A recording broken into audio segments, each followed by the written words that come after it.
Namaste students, Khusro Video. I, JVN Dr. Naren Singh Segot, Assistant Professor Department of Shalatantra, Faculty of Ayurvedic Science, Jyotish Vitu University, Jaipur. In previous classes, we discussed about some disease of kidney and ureter. In consequence, today we will discuss about polycystic kidney disease, PCKD.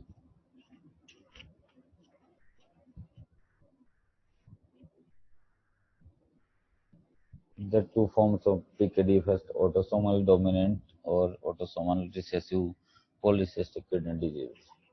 Autosomal, a rare form that usually cause systems in adulthood.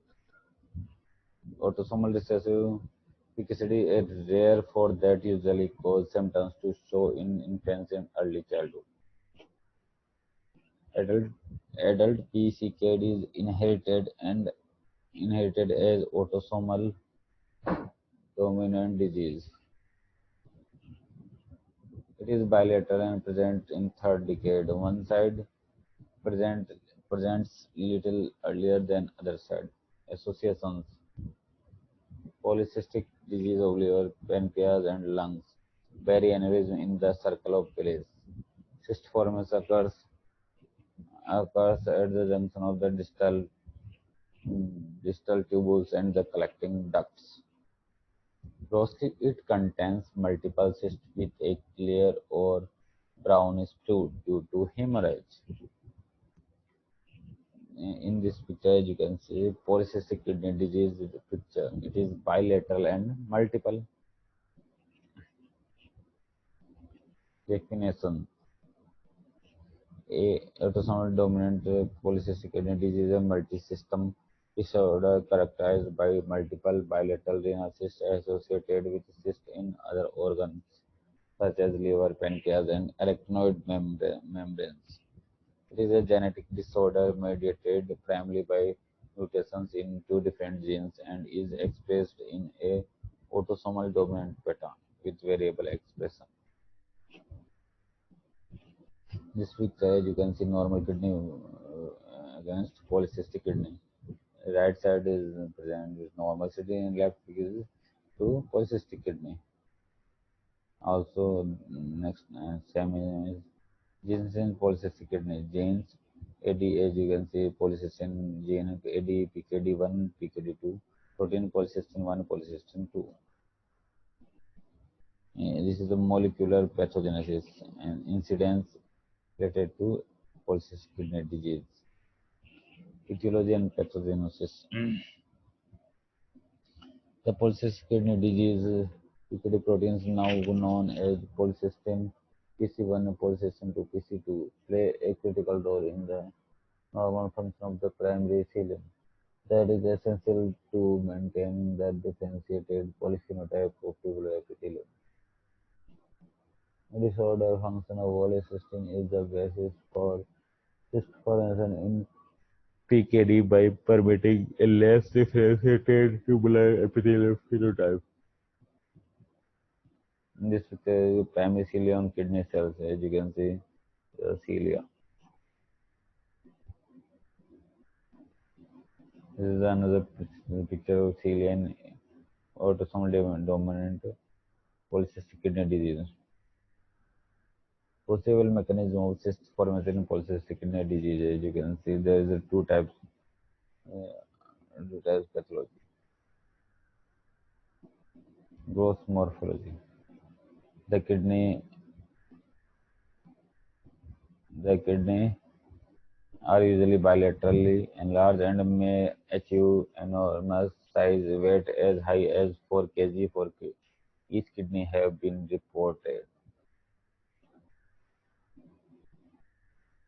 The external surface appears to be composed solely of a mass of cyst up to 3 to 4 centimeter diameter with no intervening parenchyma. However, microscopic examination reveals functioning nephrons dispersed between the cysts.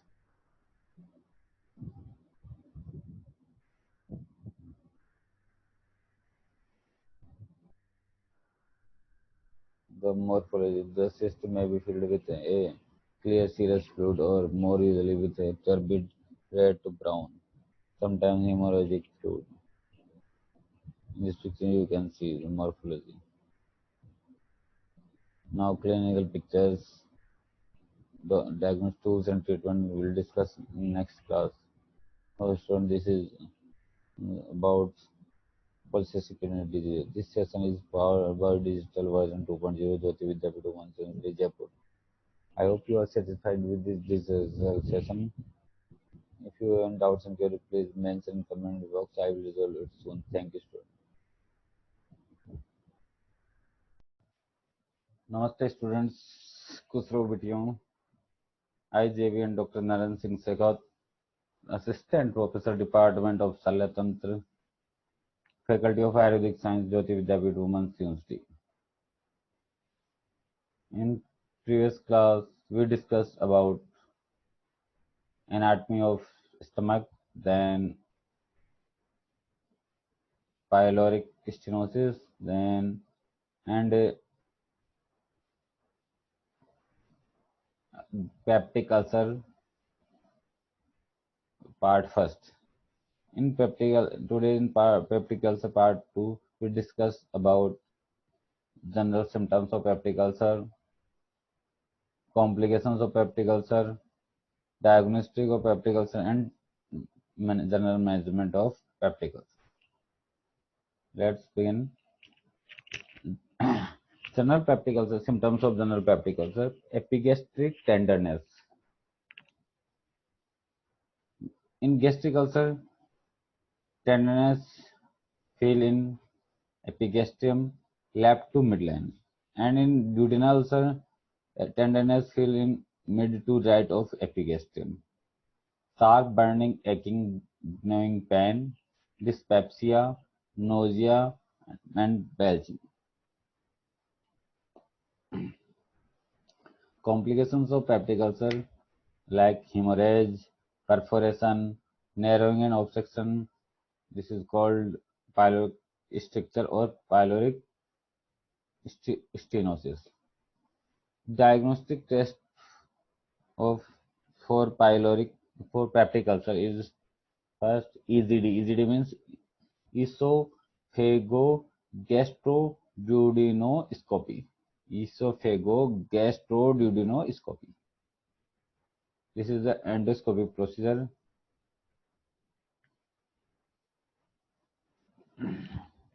And now we will discuss about the drug therapy or medication therapy for peptic ulcer. Let's provide pain relief medicines, antacids and mucosa protectors. Second, eradicate the Histolytica pylori infection, 2 antibiotics and 1 acid suppressor.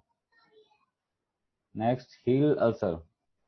For healing ulcer, eradicate infection, protect until ulcer heal. Prevent recurrence. For prevent recurrence, decrease high acid stimulating food in susceptible people. Avoid use of potential ulcer causing drugs. Stop smoking. Hyposecretory drugs like proton pump inhibitors, ACE2 receptor antagonists, antacids, prostaglandin analogues, and mucosal barrier fertilizers are used. If it is not treated, then we will in the treatment for surgery greatly decreased in the last 20 to 30 years, secondary to the discovery of Histolytica pylori.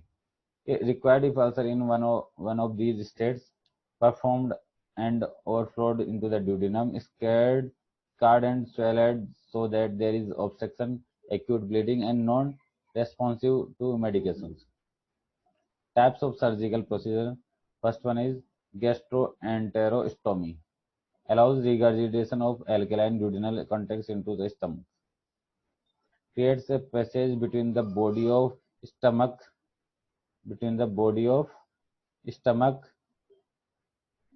to small intestine. This one. this one is the body of stomach, and connect to the this one is the intestine. So avoid this, bypass this duodenal part and communicate from body of stomach to intestine directly. This one. Okay, students. This one is gastro and duodenostomy. This one is a gastroduodenostomy. Okay, students. This one is gastroduodenostomy.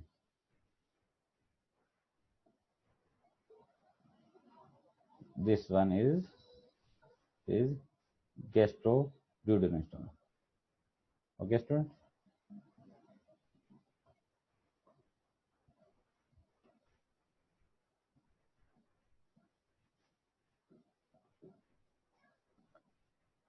Second vagotomy, cut vagus nerve eliminate acid secretion stimulants, क्योंकि जो vagus nerve होती है वो acid secretion करती है stomach में, तो उसको path of vagus nerve is cut divided, this is the वेगोटोमी.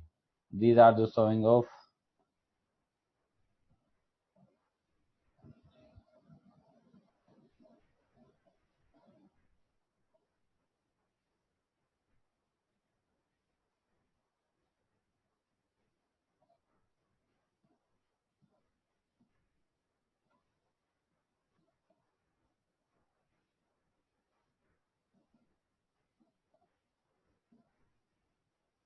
surgical pyloroplasty widens the pylorus to guarantee stomach empty with, even without vagus nerve stimulation. इसमें अपन क्या करते हैं,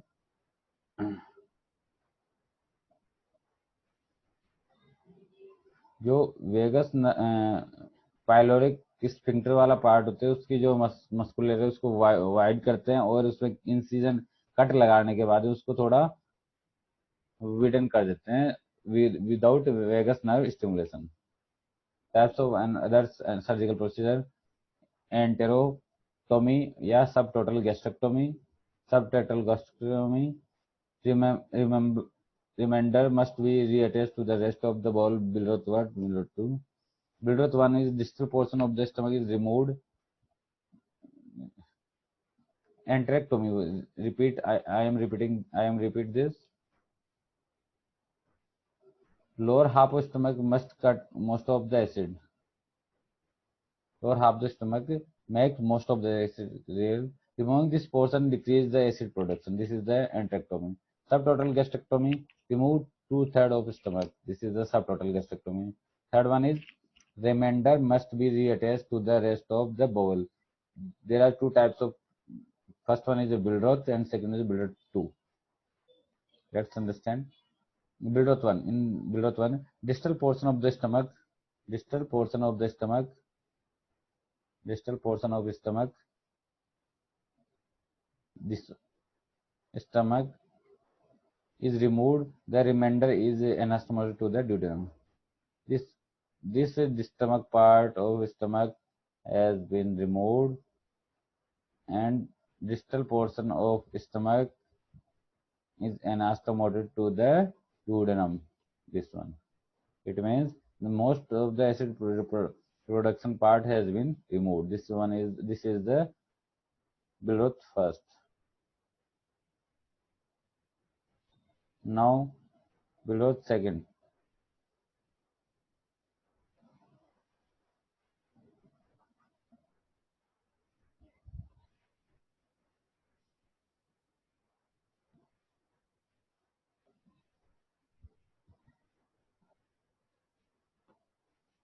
In Billroth, the lower portion of the stomach is removed and the remainder is anastomotic to the jejunum.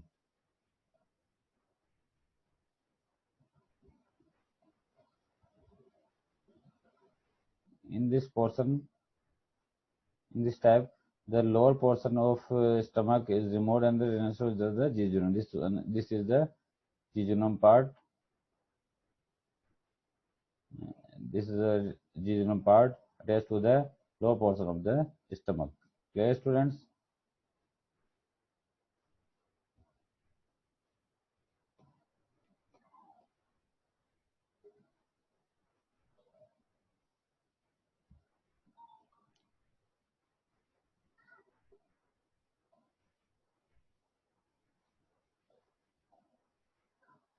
Post-operative care, you can see in nasogastric tube monitor the post-operative complication, bleeding, duodenal stump leak, gastric retention, dumping syndrome, anemia, and malabsorption of fat.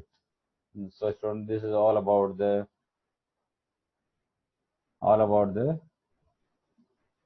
stomach disorders. This is one is a peptic ulcer. So, students, I hope you are satisfied with this digital session. If you have any doubts and queries, mention in comment box. I will resolve it soon. Thank you, students.